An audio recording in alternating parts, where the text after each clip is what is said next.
जब हमारी लाइफ में ना चीज़ें हमारे अकॉर्डिंग नहीं होती है ना, तो हम धीरे-धीरे एक माइंडसेट में चले जाते हैं जिसे कहते हैं व्हाई मी? ये एक ऐसा माइंडसेट होता है जिसमें हम अपनी ज़िंदगी की हर प्रॉब्लम के लिए यही सोचते हैं कि कुछ सही तो होता ही नहीं है, हमेशा मेरे साथ ही गलत होता है। और इस मेंटालिटी से निकल पाना ना कभी-कभी बहुत डिफ़िकल्ट होता है। और इसको ना मैं आपको एक एग्ज़ाम्पल के ज़रिए समझाती हूँ, क्योंकि मैंने इस चीज़ को खुद भी फेस किया और मैंने बहुत सारे लोगों को भी इस सिचुएशन में देखा है। बैक इन कॉलेज मेरी एक फ्रेंड थी जो लाइफ में उसको कितना भी कुछ मिल जाए, बट अगर उसको चीज़ें उसके अकॉर्डिंग नहीं मिलती थी, उसका हमेशा एक ही रोना होता था कि यार मेरे साथ हमेशा गलत ही होता है, मेरे साथ तो कभी कुछ अच्छा होता ही नहीं है। अगर उसकी हैंडराइटिंग की वजह से भी उसके अगर मार्क्स कम आते थे, तो उसको यही होता था कि मैं कितना भी पढ़ लूँ, मेरे नंबर अच्छे आएँगे ही नहीं बिकॉज़ मेरी राइटिंग नहीं अच्छी है। अगर उसका किसी भी एग्ज़ाम में सिलेक्शन में अगर रह जाता था, तो उसका हमेशा ही ये रोना होता था कि सबका हो जाता है, मेरा नहीं होता। वो हमेशा ऊपर वाले से इसी बात पे लड़ती थी कि व्हाई मी? हर चीज़ में मेरी ही लाइफ में प्रॉब्लम्स क्यों हैं? एंड जब हमें ना कॉन्स्टेंटली हम लाइफ में अपनी बहुत तरह की चीज़ों को ट्राई कर रहे होते हैं, स्कूल से निकलने के बाद जब हमारी एक नई जर्नी स्टार्ट होती है, जहाँ पर हम अपने आप को प्रोफ़ेशनली ढूँढने की कोशिश कर रहे होते हैं, अपनी आइडेंटिटी क्रिएट करने की कोशिश करते हैं। और उस स्टेज में जब हमारे साथ ना कभी-कभी कुछ ऐसी चीज़ें होती हैं जो हमें समझ में नहीं आ रही होती। कॉन्स्टेंटली बार-बार किसी सिचुएशन में हमें फेलियर्स मिल रहे होते हैं ना, तो हमारा एक सेट माइंड बन जाता है उन चीज़ों को लेकर के कि यार हमारे साथ ही गलत होता है। हम ही सारी चीज़ों में पीछे रह जाते हैं और हमेशा हम स ऊपर वाले से एक ही सवाल पूछते हैं, व्हाई मी गॉड? व्हाई मी? तो ना इसका एक बहुत ब्यूटीफुल सा आंसर मुझे मेरे फ्रेंड ने दिया था कि अगर तुम्हारी ज़िंदगी में दिक्कतें हैं, तकलीफ़ें हैं या तुम्हारी लाइफ़ में टेस्ट्स आ रहे हैं जिसमें तुम शायद फेल हो रहे हो या फिर तुम ठीक से नहीं उन्हें क्वालीफ़ाई कर पा रहे, तुम्हें इस बात में खुश होना चाहिए कि एट लीस्ट तुम्हारे जीवन में ये स्ट्रगल्स आ रही हैं। ऊपर वाला कहीं न कहीं चाहता है कि तुम्हारे जीवन में तुम्हें वो सक्सेस मिले, तभी वो टेस्ट तुम्हारे हैं। बहुत सारे लोगों के जीवन में वो स्ट्रगल भी नहीं होती। बट ये सुनना जितना आसान होता है ना, जब खुद पे बीतती है तो वो चीज़ें हमारे लिए टॉलरेबल नहीं होती। हाय गाइस, मेरा नाम सुप्रिया है और मैंने इस सिचुएशन को इतना पर्सनली फ़ील किया है ना कि एक वक़्त पे जब बैक इन स्कूल मेरी लाइफ़ में सारी चीज़ें नॉर्मल चल रही थी, सब कुछ अच्छा हो रहा था ना, तो हम लाइफ़ को एप्रिशिएट नहीं करते। बट धीरे-धीरे जब हमारी लाइफ़ में प्रॉब्लम्स आना शुरू होती है, हम कि कुछ पाना चाहते हैं, वो चीज़ें नहीं मिल रही होती हैं, हमारे एफर्ट्स वेस्ट होते हैं, तो धीरे-धीरे हमारा ना ये माइंडसेट बन जाता है और ये सेम चीज़ मैंने भी फेस करी थी।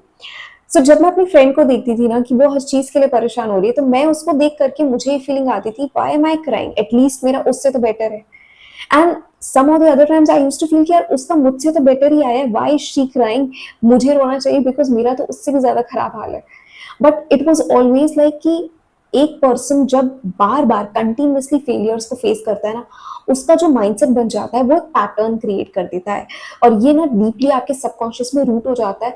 फिर आपकी लाइफ में कोई भी प्रॉब्लम आती है ना, आपको पहले से पता होता है यार ये तो गड़बड़ होना ही है, मेरे साथ तो कुछ अच्छा होता ही नहीं है। इससे ना 2 चीज़ें होती हैं। पहला, आप एक नेगेटिव फ्रीक्वेंसी में चले जाते हो जिसकी वजह से आपकी लाइफ में पॉजिटिव आउटकम्स कम हो जाते हैं। बिकॉज़ जैसा आप सोचते हो, होता आपकी ज़िंदगी में वैसा ही है। जब आप कंटीन्यूअसली पास्ट के कुछ एक्सपीरियंसेस के बेस पर अपने फ्यूचर को उन्हीं एक्सपीरियंसेस से जज करने लगते हो कि यार पास्ट में भी वही हुआ था, फ्यूचर में भी वही होगा, तो पॉजिटिव आउटकम आने की जो प्रोबेबिलिटी है वो कम हो जाती है बिकॉज़ आप कॉन्स्टेंटली नेगेटिव सोच रहे होते हो। So stopping your negative patterns is very important.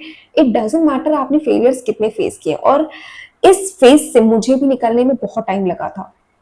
And honestly I think it took me like 4 to 5 years of duration कि मैं इस माइंडसेट से अपने आप को निकाल सकूं, क्योंकि हमेशा से ये माइंडसेट नहीं होता।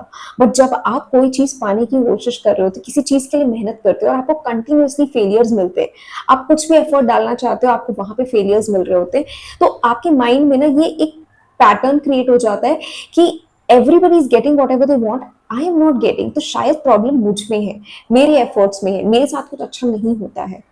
और ये ना आपके अंदर की उस पॉजिटिव एनर्जी को रिड्यूस कर देता है और आपके थॉट्स फिर ऐसे हो जाते हैं कि जब आप फ्यूचर में भी उस सिचुएशन को फेस करते हो ना, आप कभी अपना 100% दे ही नहीं पाते।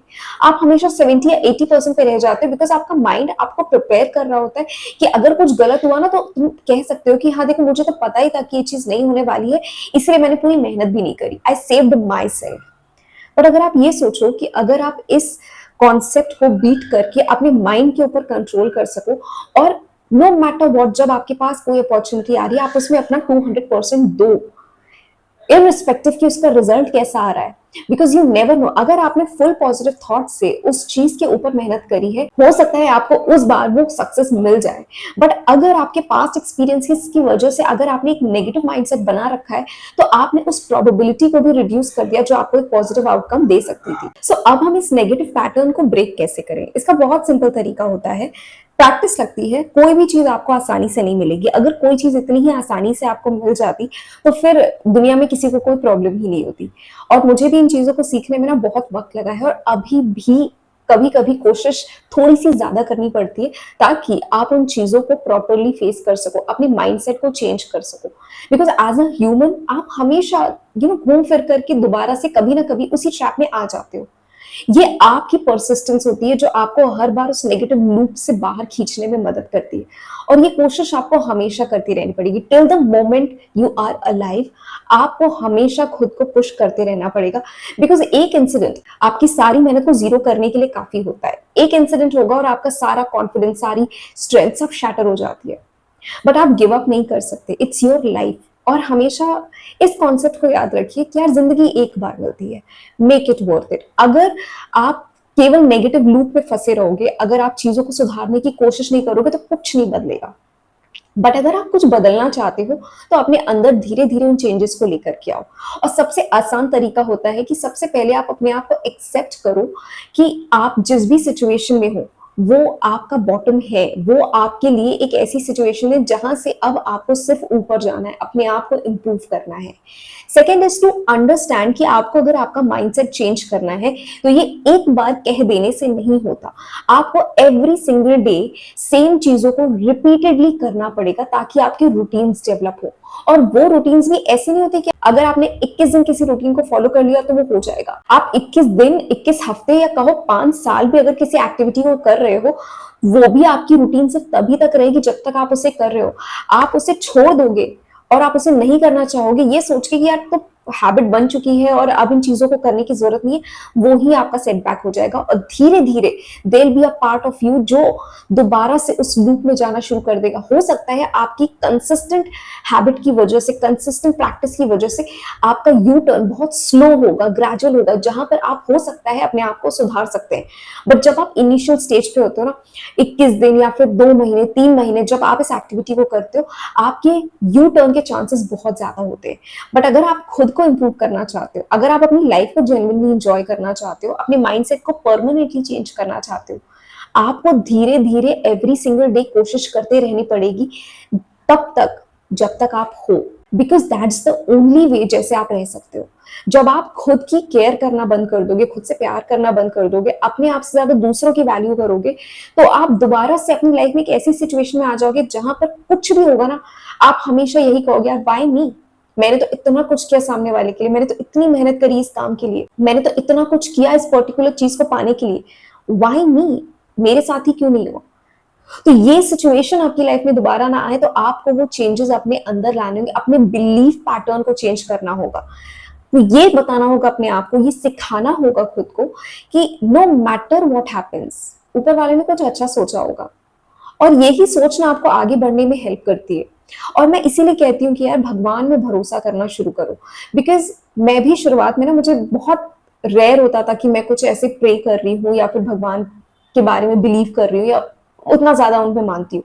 बट द मोमेंट जब मुझे लगा ना कि मेरी लाइफ का रॉक बॉटम आ चुका है, अब इससे नीचे और कुछ है ही नहीं, I started believing in God, not because I wanted to see miracles, but मुझे ये रियलाइज हुआ कि यार जब मैं नाम जप करती हूँ या मैं ऊपर वाले से अपने दिल की कोई बात कहती हूँ, it feels light। अगर मैं किसी फ्रेंड से या किसी फैमिली मेंबर से कहती हूँ, तो समटाइम इट हैपेंस कि मैं अपने दिल की पूरी बात नहीं बता पाती, या जैसे बताना चाहती हूँ वैसे नहीं बता पाती हूँ। समटाइम्स बताने के बाद लगता है यार शिट, मैंने क्यों बताया, काश मैं ये ना बताती। तो वो चीजें ना कहीं आपको ग्रो नहीं करने देती, आपको होल्ड बैक करती है। तो I started to believe in God, to make sure कि यार मेरा दिल जो चाहता है मैं वो सब कुछ बोल सकूं। And that is very important कि आपका दिल हल्का हो जाए। जब आपका दिल हल्का होगा ना, अंदर से पॉजिटिविटी बाहर आती है, आपको चीजों से लड़ने की क्षमता डेवलप होती है। मतलब भगवान में बिलीव करने से आपको मिरेकल्स मिले या ना मिले, होप जरूर मिलती है, जो आपको आगे बढ़ने में मदद करती है। जो अगर आप नहीं कर रहे हो ना भगवान पे बिलीव, तो बस आपको वो होप नहीं मिलती, आप दूसरों में वो होप ढूंढने की कोशिश कर रहे होते हो, आपका खुद पर से वो होप खत्म हो जाता है, आप खुद से उम्मीद लगाना बंद कर देते हो। बट जब आप भगवान में मानते हो, इट डजेंट मैटर कि आप किस तरह से मान रहे हो। मैं पूजा पाठ में या फिर बहुत ज्यादा ट्रेडिशनल वे में चीजें नहीं कर पाती बिकॉज मैंने कभी किया नहीं है, but from my heart I believe in God कि कोई है जो मुझे प्रोटेक्ट कर रहा है, कोई है जो मेरी सुन रहा है। And I have really like, अब जब मैं इस बात को मानती हूँ ना, तो मुझे सच में कभी कभी ऐसा लगता है कि यार कोई देख रहा है, कोई सुन रहा है मेरी जो प्रॉब्लम्स हैं, या फिर कभी मैं बहुत परेशान हो जाती हूँ और मैं शेयर करती हूँ तो आई स्टार्ट क्राइंग। तो मुझे ऐसा लगता है कि उन आंसुओं के जरिए, उस हर्ट के जरिए मेरा पेन बह रहा है, मेरी मेरे अंदर कामनेस आ रही है। And that can same happen with you. और ये ना आपको अंदर से लाइट फील करने में हेल्प करता है, जो आपको रास्ते दिखाता है कि आप अपनी जिंदगी में कैसे इंप्रूव कर सकते हो। और जब आप इन तीनों चीजों को फॉलो करोगे ना, कि आप जहां हो उस चीज को एक्सेप्ट करो और अपने माइंडसेट को एवरी सिंगल डे चेंज करने की कोशिश करो, अपने और भगवान के बीच के कॉन्वर्जेशंस को बिल्ड करना शुरू करो, तुम्हें जो चाहिए तुम ऊपर वाले को बताना शुरू करो, तुम्हें रास्ते मिलेंगे। हो सकता है तुम जो कर रहे हो सकता है उसी में तुम्हें और क्लैरिटी आना शुरू हो जाए। भगवान से कनेक्शन बनाना यार सबसे अच्छी चीज है, बिकॉज ये तुम्हें बिना किसी शर्त के, बिना किसी ड्रॉबैक के एक ऐसी चीज देती है जो तुम्हें शायद कोई ह्यूमन नहीं दे सकता। Build your relationship God, it is going to be a phenomenal journey for you.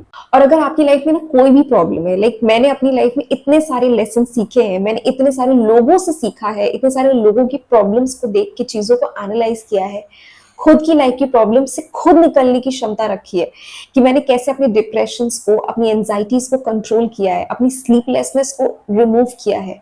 I still remember the days when I couldn't sleep at all. To a day to day जब मैं confidently अपने videos बना सकती हूँ, अपनी सीखी हुई बातों को दुनिया के साथ शेयर कर सकती हूँ।